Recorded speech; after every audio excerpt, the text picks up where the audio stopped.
시간에는 쫓겨난 하나님이라는 제목입니다. 쫓겨난 하나님. 창세기에 보면 에덴 동산에서 아담 해와가 쫓겨났다는 말씀이 나옵니다. 아담 해와가 쫓겨났다는 말이 있는데 하나님이 쫓겨난 하나님이다. 이런 제목은 아마 인류 역사에 처음 쓰는 제목입니다. 이런 신학에서는 상상할 수 없는 말입니다.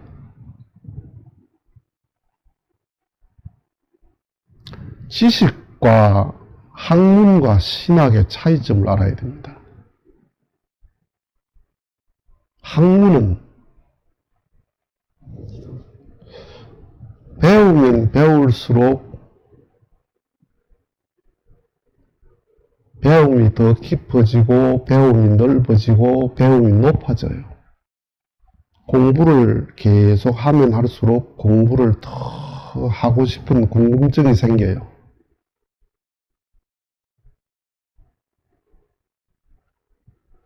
내가 글을 쓰다 보니까 제가 국문학을 안 했거든요.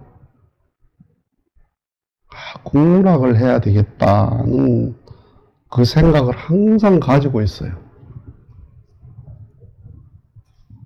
또 무슨 생각을 하느냐 하면 수학을 해야 되겠다.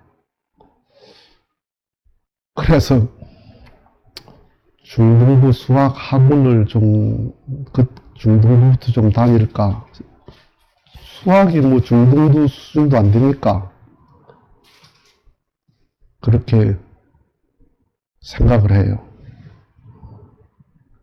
공부라는 것은 이만큼 하면 그 다음이 궁금하고 이만큼 하면 또 그 다음이 궁금하고 이렇게 자꾸 궁금해지게 돼요. 호기심이 생겨요. 그래서 공부는 계속 끝이 없이 하는 거예요. 하면 할수록 공부는 더 하고 싶어요. 그런데 신학이나 사상, 철학이라고 하는 것은 내가 어떤 철학에 심취를 한다. 어떤 교파의 신학을 내가 배운다.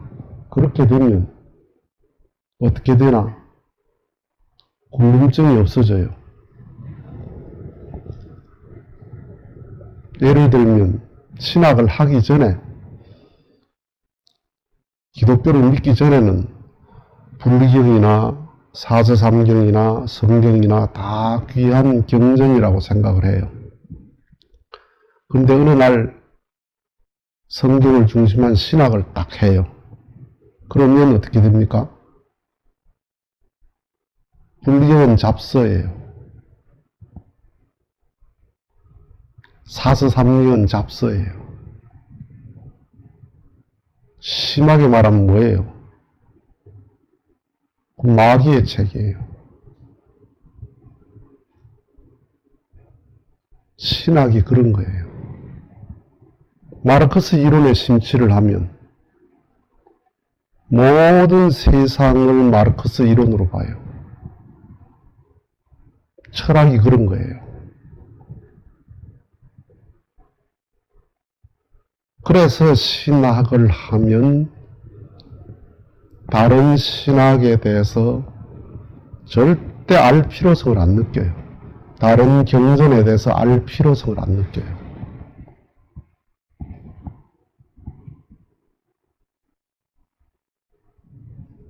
덫에 걸리는 거죠.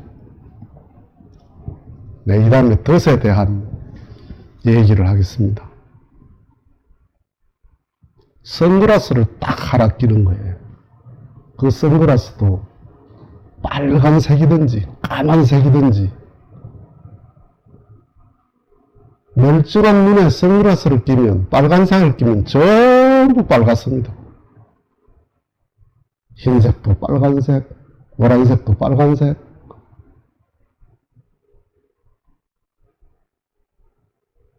학문이라고 하는 것은 그냥 투명한 색이에요. 이것도 배우고 저것도 배우고 참 궁금해요. 이것도 배우고 싶고 그림도 배우고 싶고 나는 하지도 못하면서 미술사도 하고 싶고, 미술사도 해야 된다는 생각이 들어요. 음악사에 대해서도, 예술사에 대한 걸, 왜? 인류의 꽃이 예술이거든요. 문명의 꽃이 예술이거든요. 그러니까 예술사에 대한, 미술사, 음악사에 대한 공부를 한다는 건 굉장히 관심이 있죠. 그래서 오늘 제목이 신학을 한 사람은 이 제목을 생각할 수가 없어요. 신학을 한 사람은 아담 해와가 쫓겨났다.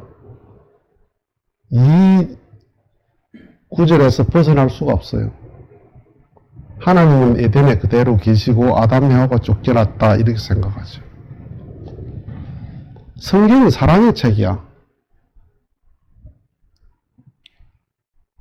성경은 이성의 책이 아닙니다. 하나님의 사랑의 마음으로 성경을 봐야 되고, 그 다음에 성경은 무슨 책이냐 하면 자식이 아버지를 찾아가고 아버지가 자식을 찾아오는 부자지의 도예요. 이 우주는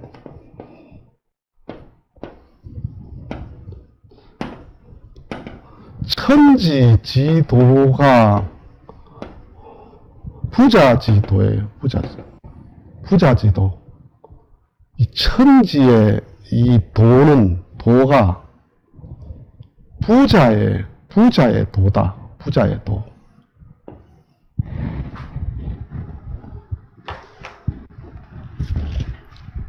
이게 우주를 관통하는 도예요. 그러니까 예수님의 위대한 말씀, 예수님만이 하신 말씀, 어떤 성인도 어떤 철인도 하지 못한 말씀이 뭐냐? 하나님 아버지예요. 하나님 아버지. 천지지도를 부자지도로 밝힌 분이 예수님이에요.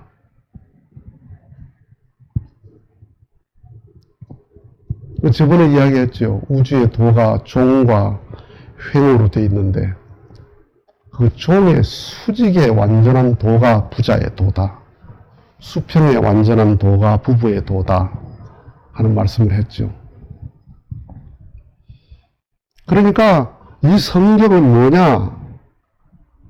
그냥 윤리적이고 도덕적이고 한 자락 내가 선택해서 설교하고 그런 책이 아니야. 자식이 아버지를 찾아가는, 부모를 찾아가고 하나님이 자식을 찾아오는 부자지 간격을 좁히는 그 책이기 때문에 그 부자지도의 사랑의 눈으로 봐야 성경을 보지, 그걸 사건별로 달리 뜯어서 성경을 보면 성경을 몰라. 세속적인 관계는 쫓아낸 자와 쫓겨난 자가 딱 구분이 됩니다. 회사에서 쫓겨났다. 그러면 쫓아낸 자가 누구예요? 회사고 그 쫓겨난 자가 사원이야. 그게 변할 수가 없어요. 예. 세상 조직은 심판한 자와 심판받은 자가 딱 규정됩니다. 심판한 자는 판사예요. 심판받은 자는 죄인이에요. 그게 냉정하게 구분이 된다니까? 그게 죽은 자와 산 자, 이게 냉정하게 구분돼요. 죽은 자는 죽은 자고 산 자는 산 자, 이게 구분이 돼요. 그게 세속적이고 이성적인 관이에요. 여러분들이 다 그렇잖아요. 그렇게 생각하시잖아요.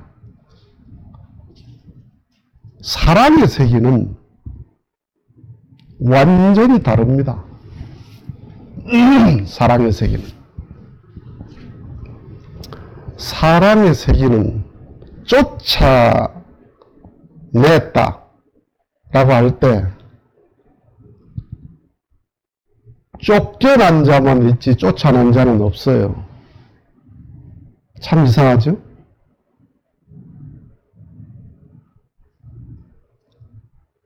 부모가 자식을 쫓아냈다. 자식은 몸이 쫓겨났지만 부모는 마음이 쫓겨나는 거예요. 자식을 쫓아내고 마음이 편합니까? 내가 자식을 쫓아내봐서 알아요. 저번에 이야기했죠. 독서실 간다고 가가지고 오후 4시부터 밤 12시까지 독서실 안 가고 PC방 간 애를 내가 화가 나서 쫓아냈단 말이에요. 나가라 하고 문 닫고 돌아서서 나가나 안 나가나 이렇게 봐요. 나가면 어떡하나 걱정돼요.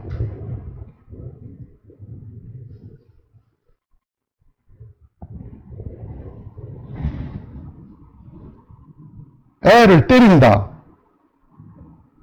매를 때린다. 자식은 몸이 맞죠. 부모는 마음이 맞아요. 우리 큰애가 그때 한 6살이나 7살 학교 들어가기 전에 여름이니까 반바지를 입었는데 뭐 동생한테 뭘 잘못했는지 하여튼 그 사건 내용은 모르겠는데 내가 화가 나가지고 30cm 플라스틱 자가 옆에 있었는데 그걸 가지고 허벅지를 찰싹 때렸어요. 그 맹사를 찰싹 때렸는데 세상에 그 부드러운 살이다 보니까 빨갛게 몇 자국이 그 30cm 자욱이 탁 나는 거예요. 그게 이틀 사흘 가.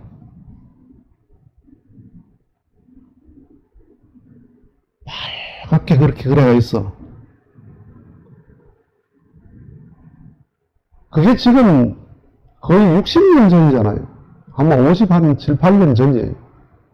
근데 그때 그 생각을 가끔 떠올리면 지금도 그냥 가슴이 싸해.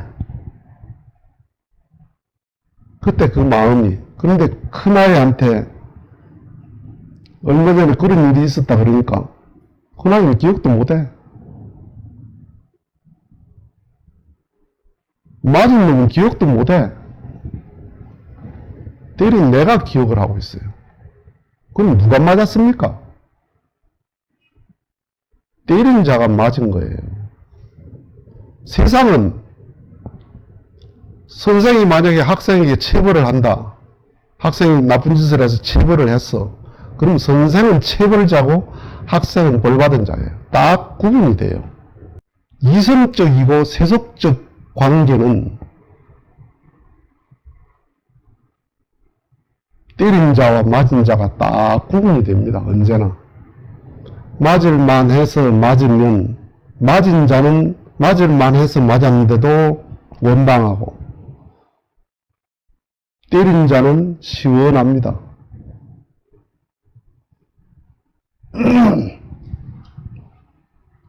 만약에 자식이 불행하게 죽어버렸다. 살아있는 부모는 자식이 죽었습니까? 부모는 살아도 산 게 아닙니다. 죽음 속에 살아요. 죽음의 터널 속에 살아요.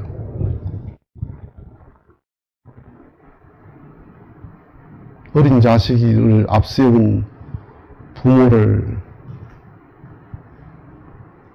몇 번 본 적이 있는데 살아도 산 게 아니에요.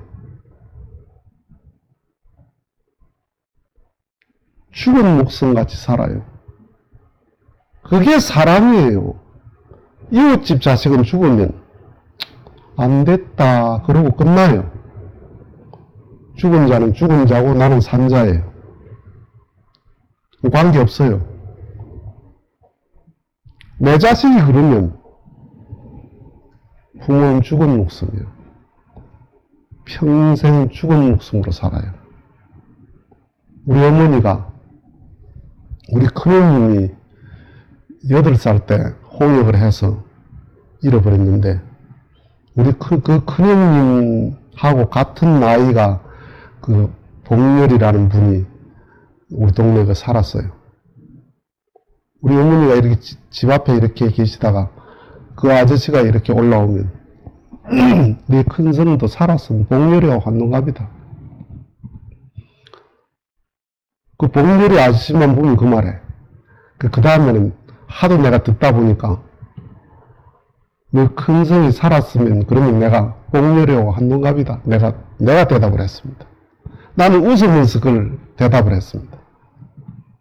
근데 어머니는 8살에 잃어버린 그 자식이 50년이 지나도 잊을 수가 없어.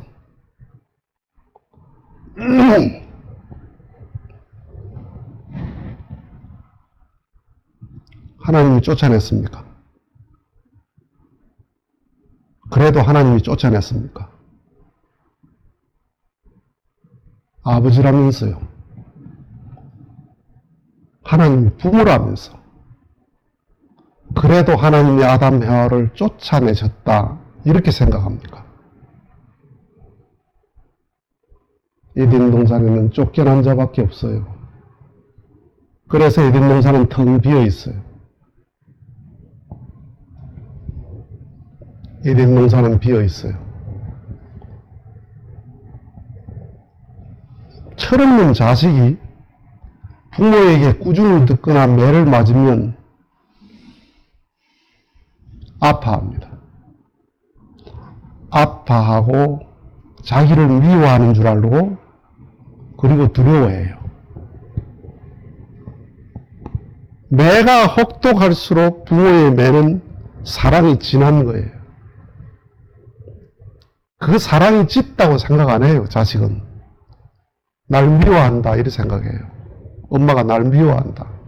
그리고 엄마를 무서워해요. 세월이 지나서 그때 그 상황을 머리에 떠올리면, 제가 자식을 길러보면 엄마가 그때 얼마나 마음이 아팠겠나.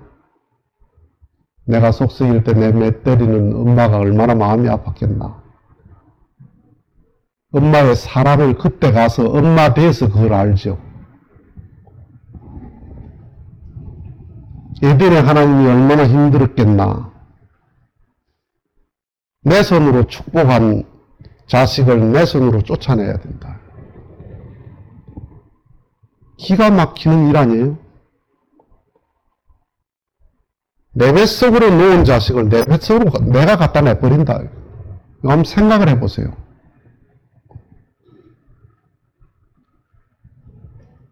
그래도 하나님 쫓겨났습니까? 그래도 아담 해와가 쫓겨났습니까? 하나님이 쫓아냈습니까? 신학으로는 쫓겨난 하나님의 심정을 몰라요. 아담 해와를 쫓아내고 하나님도 쫓겨난 거예요.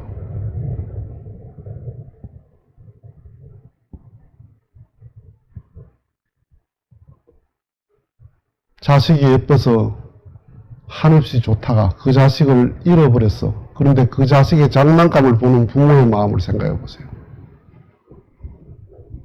그 자식이 입던 옷을 보는 부모의 마음을 생각해 보세요.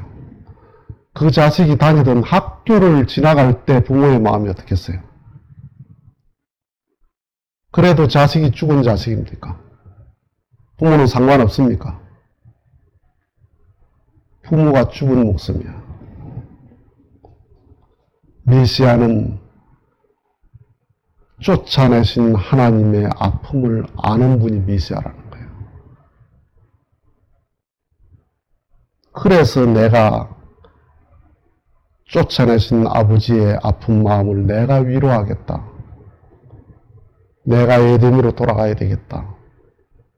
내가 에덴으로 돌아가지 않는 한 아버지의 에덴이 될 수가 없어요. 그래서 태초 이래 에덴은 비어 있다는 거예요. 텅 비어 있다는 거예요.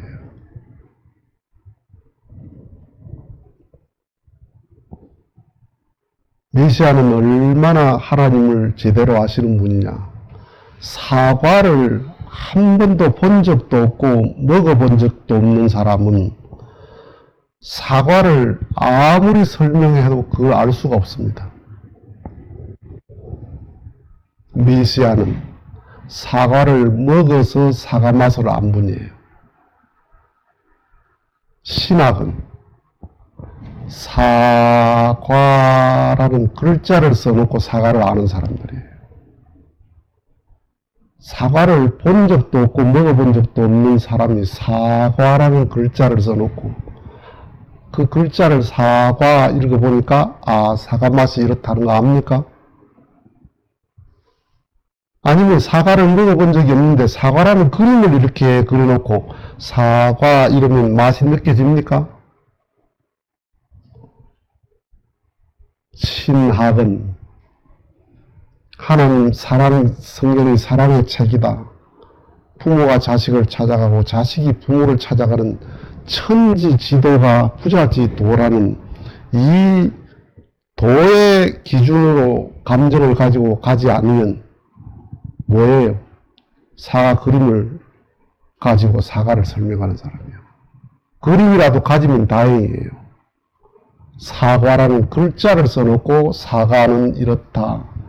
사과는 산도가 얼마고 당도가 얼마고 사과는 섬유질이 얼마고 사과 이론을 쭉 설명을 해. 그럼 맛이 느껴집니까?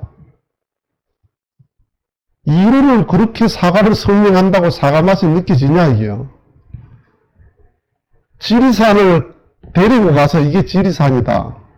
천왕봉에 올라가서 지리산이다. 그러면 아, 지리산 이렇게 쑥 들어와요. 그런데 대한민국 지도를 갖다 놓고 여기가 지리산이고 해발 몇 미터고 이렇게 다 설명드리니까 지리산 이게 들어옵니까? 신학은 지리산이란 지도를 가지고 지리산 설명하는 사람들이에요. 사과라는 글자를 써놓고 사과를 설명하는 사람이에요. 퍼즐이 있는데 퍼즐 조각이 200개를 맞춰야 코끼리 그림이 돼. 그런데 퍼즐 조각을 한 10개 정도 중간중간 뽑아가 10개를 들고 이게 뭔지를 압니까? 알 수 없어요. 성경 한 구절을 가지고 설교해서 하나님을 압니까?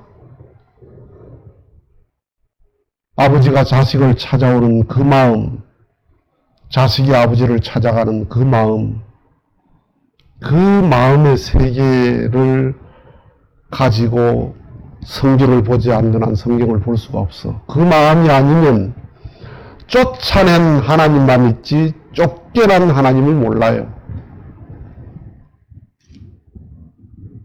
에덴 동산에서 하나님이 쫓아냈다. 아담 해와는 쫓겨났다. 이 이상을 알 수가 없어요.